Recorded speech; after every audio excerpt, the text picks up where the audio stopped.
ओडिशा विश्वविद्यालय संशोधन अधिनियम 2020 प्रसंग में माननीय सुप्रीमकोर्ट में मामलार शुणाणी होईछि। प्रोफेसर अजित महांती एवं यूजीसी पक्षरु कोर्ट रे एही आवेदन करा जायथिला। आवेदनकारी कोर्ट रे कहिथिले जे यूजीसी अमेंडमेंट एक्ट 2018 अधिनियम को विरोध करुछि।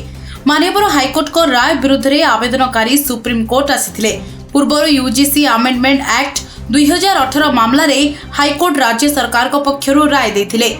हाईकोर्ट को ऑर्डर उपरे माननीय सुप्रीमकोर्ट 3 मास पाई रहितादेश जारी करने सहित 4 सप्ताह मध्य सत्यपाठ दाखल करने राज्य सरकार को निर्देश देछन्ति। संशोधित अधिनियम ओडिशा सरकार को अधीन रे राज्य विश्वविद्यालय रे गुरुत्वपूर्ण एकाडेमिक एवं प्रशासनिक पदवी रे नियुक्ति आनिथाय। सेपटे ओडिशा विश्वविद्यालय संशोधन अधिनियम को स्थगित रखिछन्ति सुप्रीमकोर्ट। 90 दिन पाई आईन स्थगित पाई राज्य सरकार को सुप्रीमकोर्ट को निर्देश। 8 सप्ताह रे उत्तर रखिबा पाई राज्य सरकार को निर्देश होईछि। प्रोफेसर अजित महांती को आवेदन उपरे सुप्रीमकोर्ट गुरुत्वपूर्ण निर्देश दैछन्ति। विश्वविद्यालय रो स्वायत्तता को एई आईन नष्ट करुथबार शिक्षाविद माने अभियोग करथिले। एहाको नेई राज्यर विभिन्न कैंपस रे असंतोष देखा दैथिला। शिक्षाविद माने अभियोग आनिबा सहित छात्र छात्री माने एहा विरोध रे राजरास्ता को ओह्लाइथिले। यूनिवर्सिटी ग्रांट कमीशन जिसे हम यूजीसी कहते हैं, उनके 2018 में कुछ रेगुलेशंस आए थे। उन रेगुलेशंस में ये साफ साफ कहा गया था कि ये रेगुलेशन बाइंडिंग्स हैं और स्टेट के पास कोई अथॉरिटी नहीं है कि इन रेगुलेशन को बाईपास करे। उड़ीसा में उड़ीसा यूनिवर्सिटी एक्ट 2019 आया। उस एक्ट में कुछ अमेंडमेंट्स ऐसे थे जो इस यूजीसी रेगुलेशन को बाईपास कर रहे थे और कॉन्ट्राडिक्टरी थे। तो जो सबसे मूल सवाल था इस केस में वो ये था कि क्या स्टेट एक अमेंडमेंट के द्वारा यूजीसी रेगुलेशन को बाईपास कर सकता है, उसके कॉन्ट्राडिक्टरी वाइस चांसलर का अपॉइंटमेंट, एलिजिबिलिटी क्राइटेरिया या एडमिशन का क्राइटेरिया ले डाउन कर सकता है। मैं एक उस पिटिशनर को रिप्रेजेंट कर रहा हूं जिसने इस उड़ीसा अमेंडमेंट एक्ट को उड़ीसा हाईकोर्ट में चैलेंज किया था। उड़ीसा हाईकोर्ट ने यह कहा कि जो उड़ीसा अमेंडमेंट एक्ट है, यूनिवर्सिटी अमेंडमेंट एक्ट है, वो बिल्कुल ठीक है।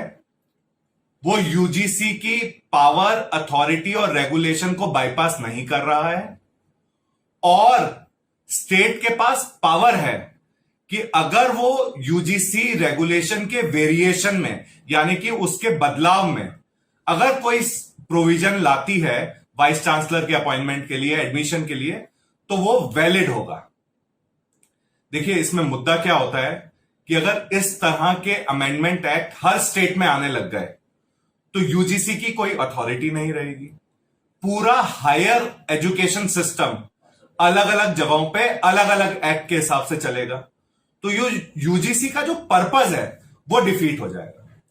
इसीलिए हमने उड़ीसा हाईकोर्ट के जजमेंट को आज सुप्रीम कोर्ट में चैलेंज किया था। आज वहां पे पहली बहस थी। आज सुप्रीम कोर्ट ने 2 डायरेक्शन दिए हैं।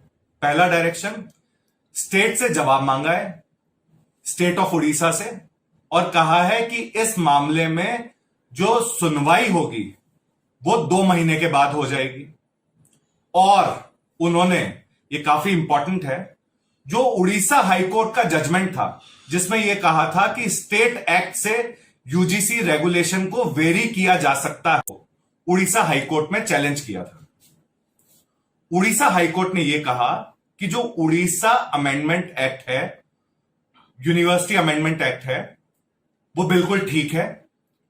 वो यूजीसी की पावर, अथॉरिटी और रेगुलेशन को बाईपास नहीं कर रहा है और स्टेट के पास पावर है कि अगर वो यूजीसी रेगुलेशन के वेरिएशन में यानी कि उसके बदलाव में अगर कोई प्रोविजन लाती है वाइस चांसलर के अपॉइंटमेंट के लिए, एडमिशन के लिए, तो वो वैलिड होगा। देखिए, इसमें मुद्दा क्या होता है कि अगर इस तरह के अमेंडमेंट एक्ट हर स्टेट में आने लग गए तो यूजीसी की कोई अथॉरिटी नहीं रहेगी। पूरा हायर एजुकेशन सिस्टम अलग अलग जगहों पे अलग अलग एक्ट के हिसाब से चलेगा, तो यूजीसी का जो पर्पस है वो डिफीट हो जाएगा।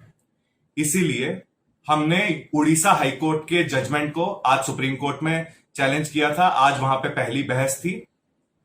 आज सुप्रीम कोर्ट ने 2 डायरेक्शन दिए हैं। पहला डायरेक्शन, स्टेट से जवाब मांगा है, स्टेट ऑफ उड़ीसा से, और कहा है कि इस मामले में जो सुनवाई होगी वो 2 महीने के बाद हो जाएगी।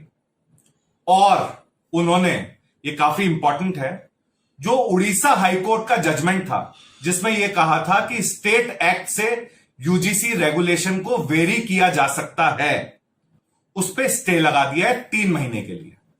2 महीने बाद सुनवाई होगी और 3 महीने के लिए उस उड़ीसा हाईकोर्ट के जजमेंट को स्टे कर दिया है। सर, पिटिशनर कौन थे और सुप्रीम कोर्ट ने और क्या कहा इस मामले में? देखिए, पिटिशनर हमारे यहां पे एक रिटायर्ड प्रोफेसर हैं, अजीत मोहंती साहब, वो पिटिशनर थे। यह भी बात मानने वाली है कि आज यूजीसी ने भी उस हाईकोर्ट ऑर्डर को चैलेंज किया था और यूजीसी को सॉलिसिटर्स जनरल साहब रिप्रेजेंट कर रहे थे। तो आज यूजीसी की भी पिटीशन लगी थी और अजीत मोहंती जी की भी पिटीशन लगी थी। दोनों में सेम ऑर्डर हुआ है, स्टेट से जवाब मांगा है, 3 महीने के लिए हाईकोर्ट ऑर्डर को स्टे कर दिया गया है। यूजीसी का एक्ट क्या कहता है सर इस मामले में?